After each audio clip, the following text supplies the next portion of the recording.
청와대 비서관이 기소되면 옷을 벗는 게 역대 모든 정부의 관례였습니다.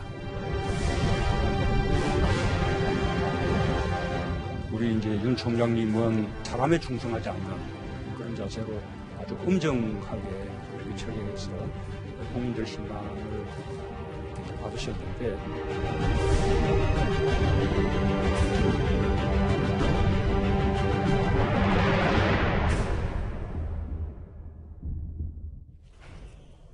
예. 이 얘기를 좀 해볼까요? 이렇게 검찰이 선거개입 의혹에 연루된 주요 피의자들을 향한 기소를 서두르면서 법무부도 더 강한 반격에 나서겠죠. 추미애 장관과 윤석열 총장의 전면전 이번 주가 고비가 될 것 같습니다.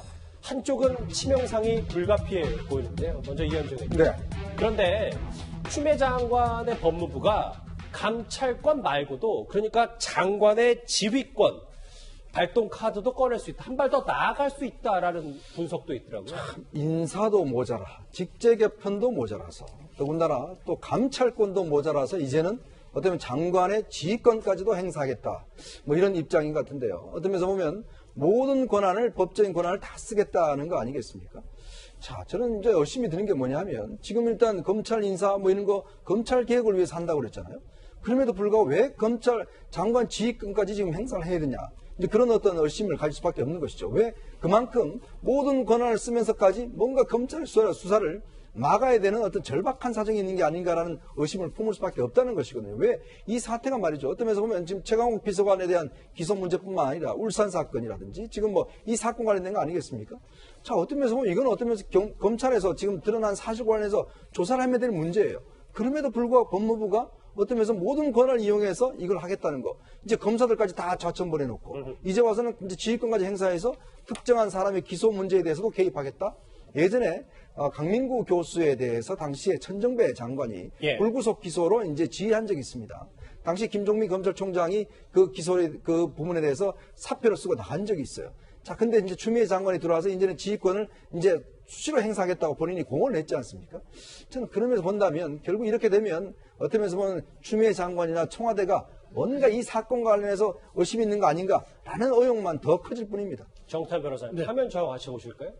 추미애 장관이 갖고 있는 카드가 근데 꽤 많더라고요. 만약에 총장 감찰권, 감찰 카드가 잘 먹히지 않는다면 지금 이현정 의원님 말씀하신 장관 지휘권, 더 나아가서는 윤 총장에 대한 대통령 불신임 카드도 만질 수 있다. 압박 수위는 점점 높아질 수 있습니다. 글쎄요, 현실적으로 보면은 법에 따라서 할 수 있는 건 장관 지휘권이죠. 예를 들어서 추미애 장관이 검찰총장에게 백원호 비서관은 기소하지 말고 불기소해라. 그런 서면 지휘를 할 수가 있겠죠. 물론 예. 그 지휘 자체는 뭐 형식상으로는 적법해 보이니까 총장은 그 명령에 따르든지 아니면 거기에 이제 불복하든지 두 개 중에 하나가 되는 것이고 거기에 대한 모든 책임은 장관이 지는 거죠. 그래서 이거는 기본적으로 검찰 수사에 대한 정치권의 개입이기 때문에 우리가 대한민국 건국 이래로 지금 아까 그 말씀하신 그런 그 사건 외에는 실제로 사용된 사례가 거의 없습니다. 사실 이건 대단히 굉장히 이례적인. 왜 그런가 하면 검찰의 중립성과 객관성을 중대하게 침해하는 거거든요. 뭐 추미애 장관이 선택하려면 할 수는 있겠죠. 근데 이제 대통령 불신임은 실질적으로 별 의미가 없는 것이 대통령께서 뭐 윤석열 총장을 마음에 안 들어한다. 그러다 하더라도 할 수 있는 방법은 없죠. 왜그런가 하면 검찰청은 임기가 정해져 있는 사람이기 때문에 내쫓을 수가 없죠. 이렇게 추미애 장관이 고강도 대응까지 검토하고 있는 가운데 윤석열 검찰총장을 향한 검찰, 감찰도 임박했다는 얘기가 돌고 있습니다. 조국 전 장관이요. 이 조국 전 장관이 강화한 검찰 직접 감찰권을 조국 수사팀에 휘두른 거 아니냐 이런 비판의 목소리도 동시에 나오고 있습니다. 법무검찰개혁위원회는 셀프 감찰 폐지 방안을 권고하였습니다. 국민께서 미진하고 부족하다고 생각하시는 검찰의 셀프 감찰 부분에 대해서는 1차 감찰이 완료된 사항에 대해 2차 감찰권을 적극 행사하여 1차 감찰의 부족함을 밝혀내도록 하겠습니다. 저 부분이에요. 그러니까 최진봉 교수님. 예.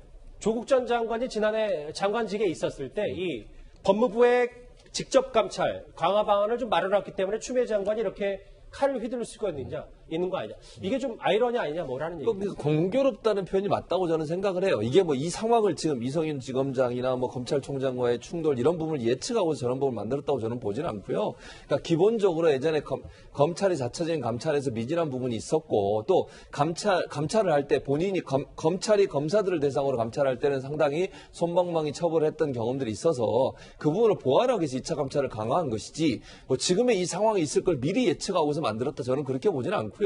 그러나 검찰도 나름대로 감찰권을 갖고 있습니다. 그걸 이제 법무부에 보고해야 되고 법무부에서 최종적으로 어떻게 징계를 할지 결정하는 거니까 그 부분은 살아있는 것이고 그러니까 저는 견제장치는 필요하다고 생각을 해요. 검찰이 감찰하는데 제대로 안 됐을 때 법무부가 감찰하는 거. 이 제도 자체가 문제가 있는 건 아니에요. 이게 만약에 잘못 활용되면 그게 문제지만 정말 검찰이 자체적으로 감찰을 제대로 안 했을 경우에 법무부가 2차적으로 감찰을 해서 문제를 발견한다. 이건 전혀 문제가 저는 있다고 보지는 않습니다. 조수진 부장, 네. 화면 같이 보실게요. 아까 좀 전에 법무부 주장에 따르면 윤석열 총장이 감찰 대상이라고 했는데 오히려 반대다. 이성윤 지검장이 감찰 대상이라 이 말 하셨잖아요. 네. 그래서 윤석열 총장도 감찰은 감찰로 할 수 있다. 이성윤 지검장 당시 최강욱 비서관 기소권을 두고 감찰할 수 있다. 이런 주장도 나오고 있습니다. 자, 우선요. 감찰이라는 뜻부터 다시 좀 살펴보자고요. 감찰의 경우에는 어떤 공직자가 직무상 해야 될 것을 안 하려 하는 이런 것을 조사하는 걸 감찰이라고 해요.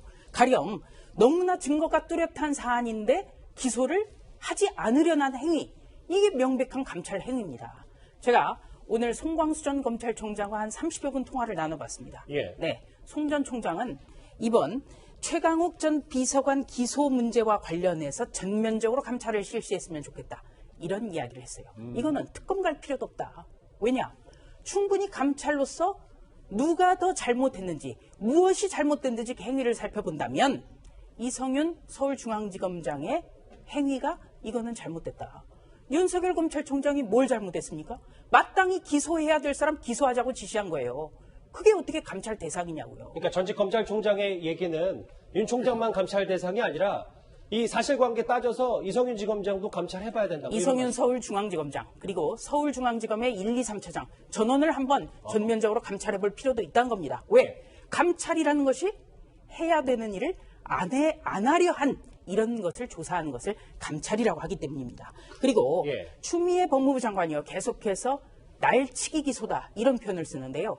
아무리 정치권에서 여당 대표를 하고 5선 국회의원을 했을지라도 날치기란 용어를 이런 데 쓰면 되겠습니까?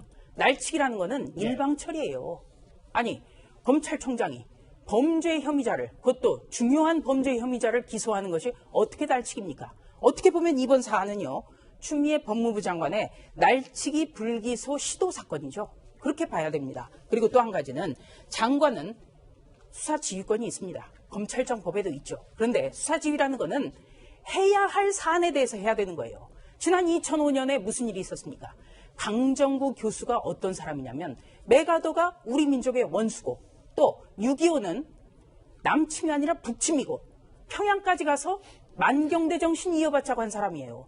그런 사람을 불구속하자 이러면서 수사지휘권을 행사한 것 두고두고 어떻게 보면은 천정배 지금 의원에게 오욕으로 남는 거예요. 알겠습니다. 추미애 장관이 하든 말든 그거는 본인 자유인데 역사는 심판할 것입니다. 제가 감찰에서 한 말씀만 드리겠습니다. 서로 감찰을 하니 좀 이렇게 얘기를 하는데 상식으로 한번 생각해 보십시다. 윤석열 총장은 중앙지검 차장과 부장에게 기소를 하라 그랬고 예. 이성윤 그 검사장은 계속 그걸 거부해 왔지 않습니까? 그러면 서로 이제 명령을 어긴 셈이 되는데 아주 간단히 생각해 보세요. 내가 회사에 들어간 사원인데 우리 과장은 나보고 뭘 하지 말라 그러고 사장은 뭘 하라 그러죠. 그러면 사원은 누구 말을 들어야 됩니까? 사장 말을 들어야죠. 아주 당연한 거거든요. 지금 이 경우에도 윤석열 총장이 수사의 총책임자거든요. 수사의 총책임자 기소해라. 그러면 만약에 중앙검사장이 기소하지 말라고 한다 하더라도 차장이나 부장 그 뒤에 따라야 되거든요. 근데 그렇게 따라 또 한다면 우리 명령 체계상도 문제가 없는 겁니다. 근데 무슨 감찰을 한다는 얘기입니까? 자, 이 주제 좀 감찰 대 감찰, 대검찰청까지도 우리도 이성윤 지검장 감찰해야 되는 거 아니냐라는 목소리까지 나와서요. 이렇게 윤석열 총장과 수사팀을 겨냥한 법무부 감찰팀도 주목을 받고 있는데요. 그런데 이 법무부 감찰팀에 대해서 편향성 논란이 좀 일고 있습니다. 이현정 의원님. 네. 이 얘기 좀 짧게 짚어봐야 될 것 같은데 뭐 그래픽이 준비가 됐는지 모르겠어요. 그러니까 이 윤석열 총장을 감찰하겠다고 하는 법무부 감찰팀이 지극히 친정부적인 성향 아니냐, 이게 좀 논란이 되고 있는 것 같아요. 사실 이번에 법무부가 인사를 개편하면서 뭘 주장했냐면 탈검찰화를 주장을 했어요. 즉 검사 출신들을 법무부에 올리지 않겠다라고 이야기를 했습니다. 그럼에도 불구하고 이번에 아주 검사 출신 몇 명이 법무부로 갔는데 그 중에 한 명이 서지현 검사라고 아시죠? 안태근 검사와 관련된 이제 미투 논란이 있었던 서지현 검사와 함께 이번에 감찰팀의 이제 그 신임 감찰 담당관의 박은정 검사가 이제 파견이 됐는데요. 이 박은정 검사 같은 경우는 사실 이제 본인뿐만 아니라 남편이 지금 조국 전 장관 시절에 뭐 했냐면 법무부 검찰개혁단 부단장을 역임을 했습니다. 예. 어떤 면에서 조국 전 장관과 가장 가까운 어떤 그런 측면에 있은 것이죠. 그렇기 때문에 어떤 이번에 이제 새로 들어온 박은정 감찰관 같은 경우에 사실은 어떤 면 추미애 어떤 장관 편에 서서 감찰하는 것이 아닌가라는 그런 이제 여러 가지 의문이 일고 있습니다. 네, 한 가지만 좀 덧붙이면요. 조금 전에 그래픽에서 박은정 신임 감찰 담당관이 예. 나경원 기소 청탁 양심 선언으로 주목을 받았다. 이런 표현이 있는데 이건 잘못된 겁니다. 왜냐하면 이 사건은요. 나경원 의원의 남편에게서 특정인의 기소를 청탁받았다. 이거를 폭로했지만 사실이 아닌 걸로 드러났어요. 이런 걸 양심 선언이라고 표현해서 되겠습니까? 뭐 사건은 똑같지만 표현 자체가 좀 그렇습니다. 잘못됐다는 말씀이시죠? 알겠습니다. 법무부 감찰팀은 도대체 누구 편일까? 그리고 감찰엔 감찰로 맞서겠다는 윤석열 총장의 대검찰청 얘기도 하나하나 짚어봤습니다. 이제 청와대 얘기를 짧게 좀 해볼까요? 다음 주제 바로 확인합니다.